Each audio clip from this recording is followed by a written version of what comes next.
आज MIL Odia exam थिला बहुत बढ़िया होईची। बहुत श्रृंखला रे भी एग्जाम होची। कैमरा लागी छी, किसी भी माने प्रोब्लेम होनी। पानी जलर सुविधा मध्य अछि। एते पिल्ला थाए कि भी किसी विशृंखला हो नाही। सीसीटीवी अछि, स्क्वाड आस्थिले पिल्लांगर किसी भी माने अवैध नीति किसी नथिला। एग्जाम टा बहुत भल रे होईची।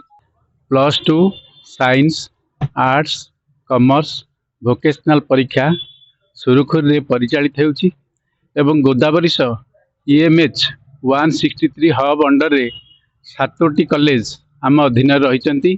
आमर परीक्षा बहुत कड़ाकड़ी भाव में करा जाउची। पिलामानंकर पई पानीय जल जोगान व्यवस्था रही।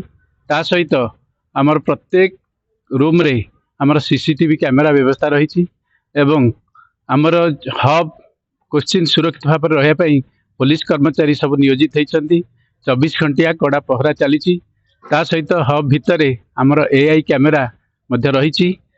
तेणु प्रत्येक कार्य आमर सुचारू रूपे संपादित होउची। पिलामानंकर कौनसी प्रकार जमती असुविधा न हो एवं परीक्षा सुरुखुरे चलिबो सेथिपई काउंसिल द्वारा प्रत्येक नियम को कड़ाकड़ी भाव में पालन करा जाउची।